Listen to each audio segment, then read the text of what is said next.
ओम शांति।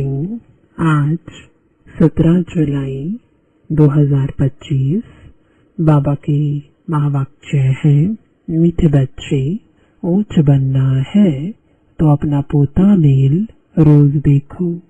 कोई भी कर्मेंद्रिय धोखा ना दे। आंखें बहुत धोखेबाज है, इनसे संभाल करो। प्रश्न है, सबसे बुरी आदत कौन सी है? उनसे बचने का उपाय क्या है? उत्तर है, सबसे बुरी आदत है ज़बान का स्वाद। कोई अच्छी चीज देखी तो छिपाकर खा लेंगे। छिपाना अर्थात चोरी। चोरी रूपी माया भी बहुतों को नाक कान से पकड़ लेती है। इससे बचने का साधन, जब भी कहाँ बुद्धि जाए तो खुद ही खुद को सजा दो। बुरी आदतों को निकालने के लिए अपने आप को खूब फटकार लगाओ। ओम शांति। आत्म अभिमानी होकर बैठे हो। हर एक बात अपने आप से पूछनी होती है। हम आत्म अभिमानी हो बैठे हैं और बाप को याद कर रहे हैं। गाया हुआ भी है, शिव शक्ति पांडव सेना। यह शिव बाबा की सेना बैठी है ना। उस जिस्मानी सेना में सिर्फ जवान होते हैं, बूढ़े व बच्चे आदि नहीं। इस सेना में तो बूढ़े, बच्चे, जवान आदि सब बैठे हैं। यह है माया पर जीत पाने के लिए सेना।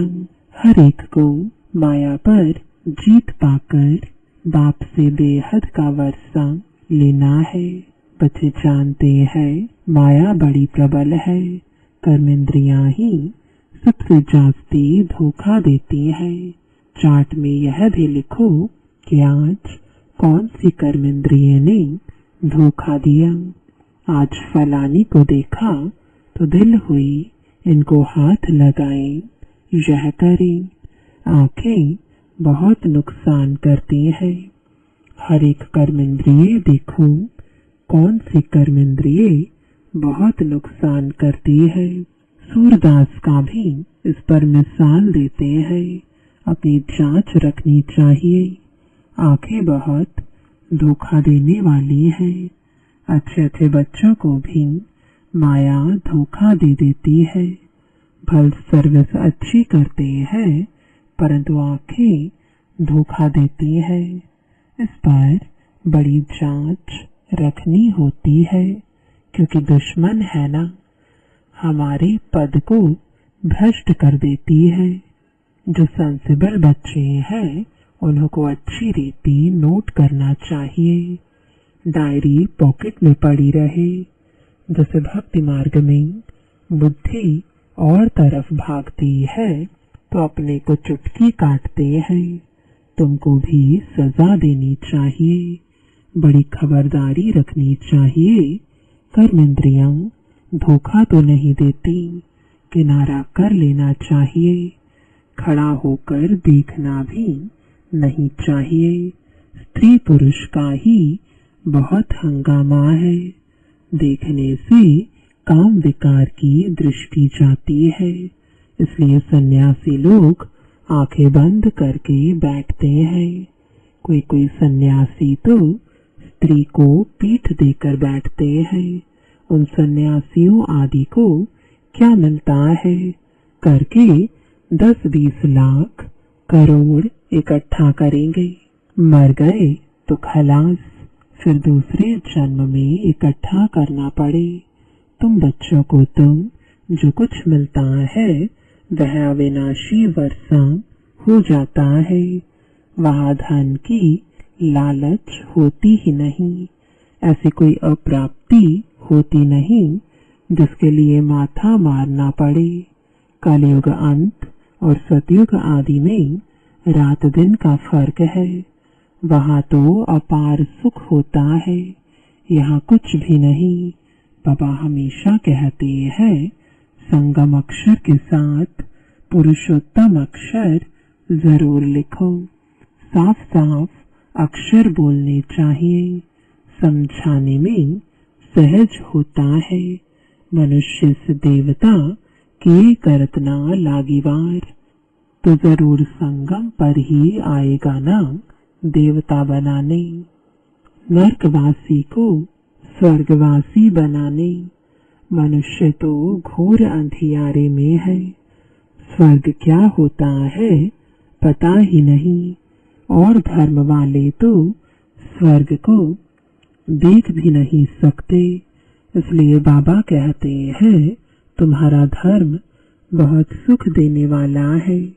उनको कहते ही हैं हेवन, परंतु यह थोड़ी ही समझते हैं कि हम भी हेवन में जा सकते हैं। किसको भी पता नहीं है।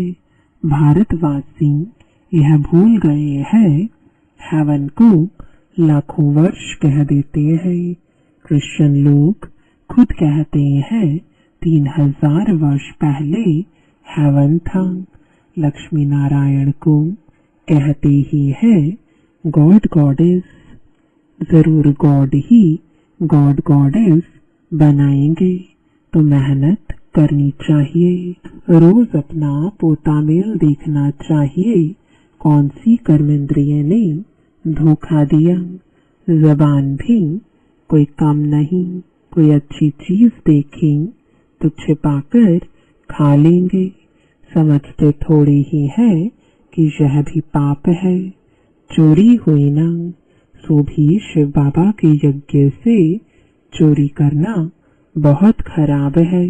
कख का चोर सुलख का चोर कहा जाता है। बहुतों को माया नाक से पकड़ती रहती है। यह सब बुरी आदतें निकालनी है, अपने पर फटकार डालनी चाहिए। जब तक बुरी आदतें हैं तब तक ऊंच पद पा नहीं सकेंगे। स्वर्ग में जाना तो बड़ी बात नहीं है, परंतु कहाँ राजा रानी कहाँ प्रजा। तो बाप कहते हैं कर्म इंद्रियों की बड़ी जांच करनी चाहिए। कौन सी कर्म इंद्रिय धोखा देती है, पोतामेल निकालना चाहिए। व्यापार है ना, बाप समझाते हैं मेरे से व्यापार करना है। ऊंच पद पाना है तो श्रीमत पर चलो। बाप डायरेक्शन देंगे, उसमें भी माया विघ्न डालेगी, करने नहीं देगी। बाप कहते हैं यह भूलो मत, गफलत करने से फिर बहुत पछताएंगे, कभी ऊंच पद नहीं पाएंगे।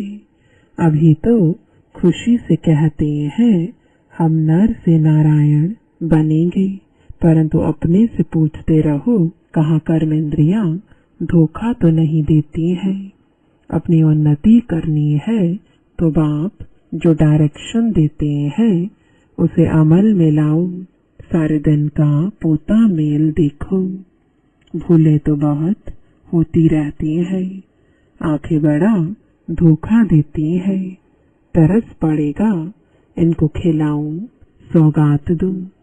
अपना बहुत टाइम वेस्ट कर लेते हैं। माला का दाना बनने में बड़ी मेहनत है। 8 रत्न है मुख्य, 9 रत्न कहते हैं। एक तो बाबा, बाकी है 8। बाबा की निशानी तो चाहिए ना। बीच में कोई ग्रहचारी आदि आती है तो 9 रत्न की अंगूठी आदि पहनाते हैं। इतने ढेर पुरुषार्थ करने वालों से 8 निकलते हैं। 5 से डॉनर्स, 8 रत्नों की बहुत महिमा है।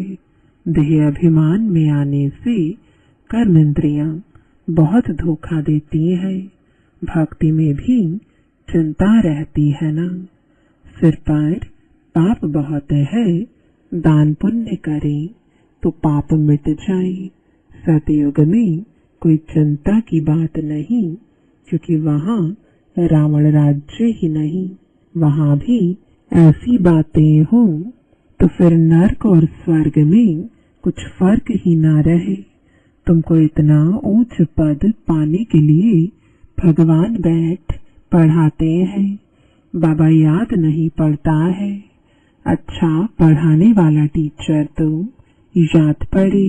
अच्छा भला यह याद करो कि हमारा एक ही बाबा सतगुरु है। मनुष्यों ने आसुरी मत पर बाप का कितना तिरस्कार किया है। बाप अब सब पर उपकार करते हैं। तुम बच्चों को भी उपकार करना चाहिए। किसी पर भी अपकार नहीं, कुदृष्टि भी नहीं, अपना ही नुकसान करते हैं। वह वाइब्रेशन फिर दूसरों पर भी असर करता है। बाप कहते हैं बहुत बड़ी मंजिल है। रोज अपना पोता मेल देखो, कोई विकर्म तो नहीं बनाया। यह है ही विकर्मी दुनिया। विकर्मी संवत, विकर्माजीत देवताओं के संवत का कोई को पता नहीं। बाप समझाते हैं विकर्माजीत संवत को 5000 वर्ष हुए, फिर बाद में विकर्म संवत शुरू होता है। राजाएं भी विकर्म ही करते रहते हैं। तब बाप कहते हैं कर्म अकर्म विकर्म की गति मैं तुमको समझाता हूँ। रावण राज्य में तुम्हारे कर्म विकर्म बन जाते हैं। सतयुग में कर्म अकर्म होते हैं, विकर्म बनता नहीं। वहाँ विकार का नाम ही नहीं। यह ज्ञान का तीसरा नेत्र अभी तुमको मिला है। अभी तुम बच्चे बाप के द्वारा त्रिनेत्री त्रिकालदर्शी बने हो।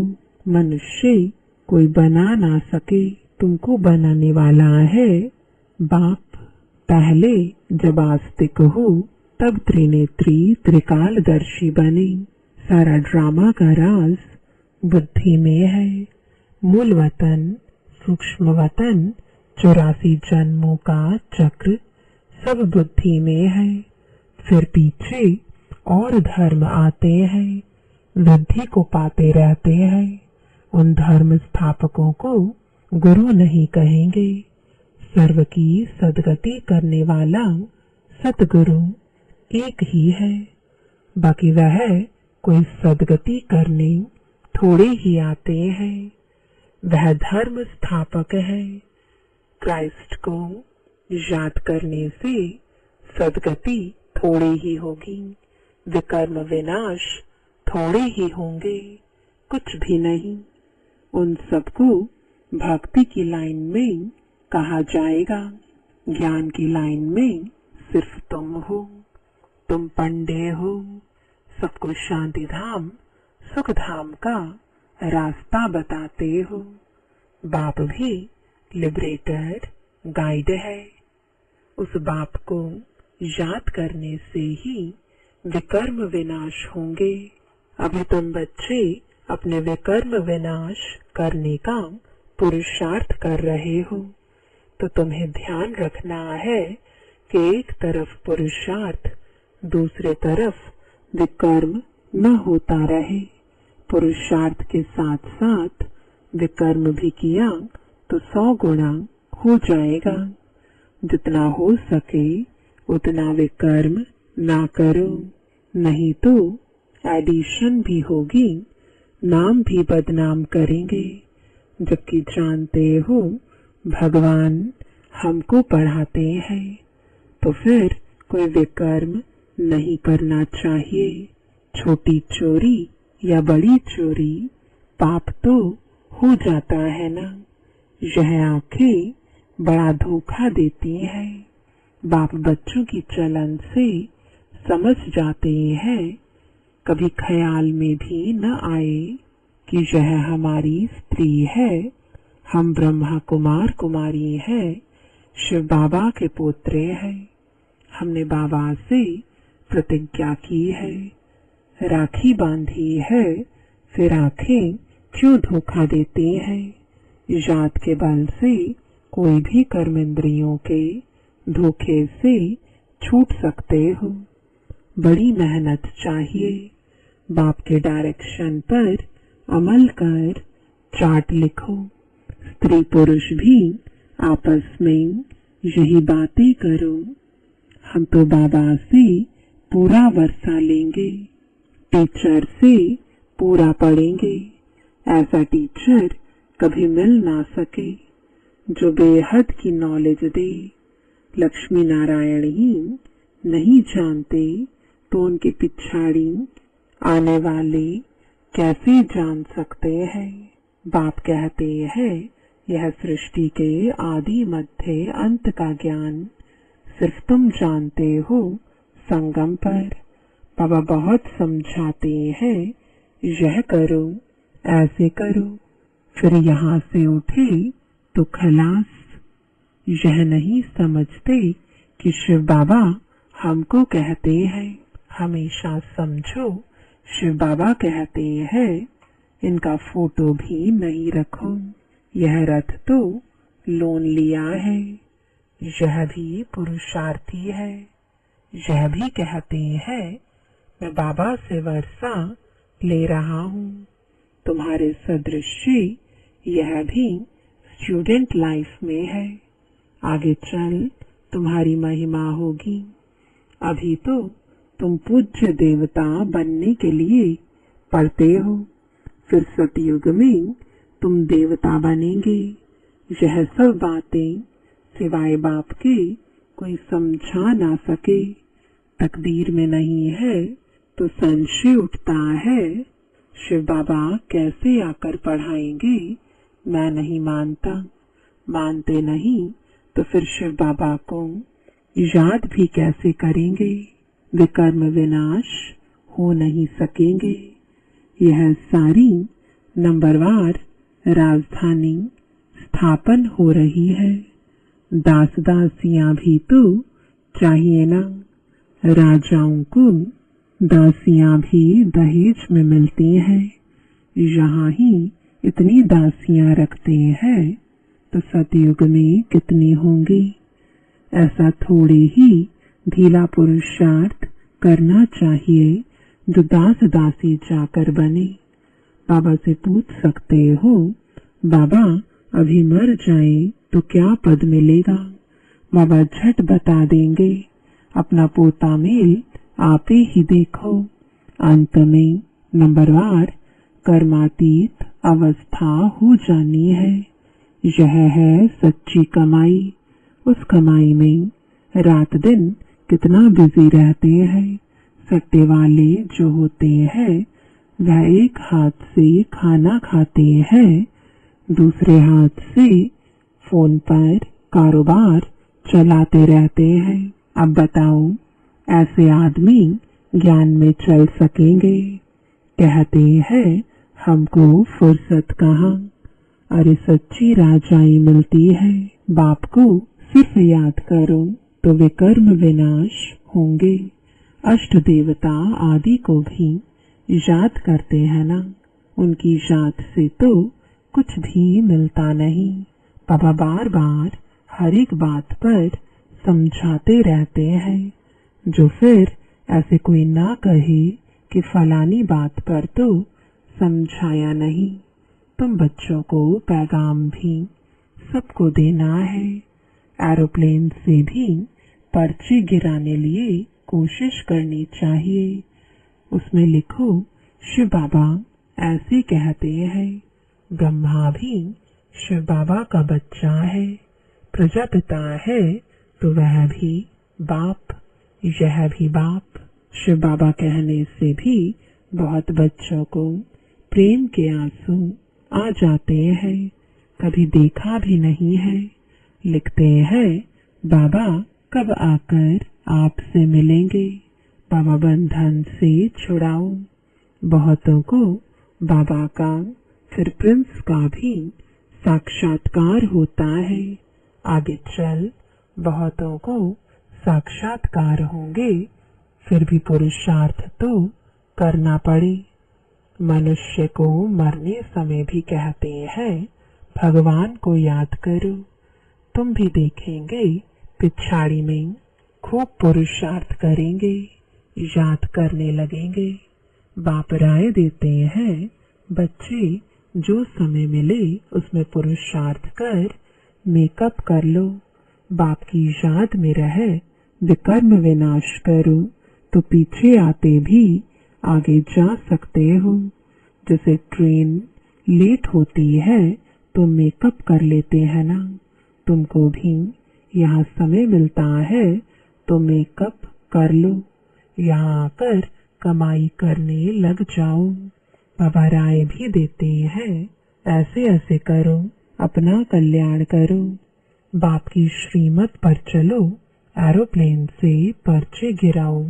जो मनुष्य समझे कि यह तो बरोबर ठीक पैगाम देते रहते हैं। भारत कितना बड़ा है सबको मालूम पड़ना चाहिए। जो फिर ऐसे न कहे कि बाबा हमको तो पता ही नहीं पड़ा। अच्छा, मीठे मीठे सिकिलते बच्चों प्रति माता पिता बाप दादा का याद प्यार और गुड मॉर्निंग। रूहानी बाप की रूहानी बच्चों को नमस्ते। रूहानी बच्चों की रूहानी बाप दादा को गुड मॉर्निंग और नमस्ते। धारणा के लिए मुख्य सार है पहला, सेंसिबल बन अपनी जांच करनी है कि आंखें धोखा तो नहीं देती हैं।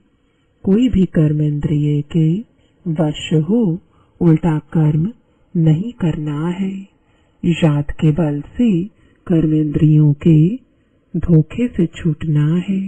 दूसरा, इस सच्ची कमाई के लिए समय निकालना है। पीछे आते भी पुरुषार्थ से मेकअप कर लेना है। यह विकर्म विनाश करने का समय है, इसलिए कोई भी विकर्म नहीं करना है। वरदान है बालक सो मालिक के पाठ द्वारा निरहंकारी और निराकारी भव। बालक बनना अर्थात हद के जीवन का परिवर्तन होना। कोई कितना भी बड़े देश का मालिक हो, धन व परिवार का मालिक हो, लेकिन बाप के आगे सब बालक हैं।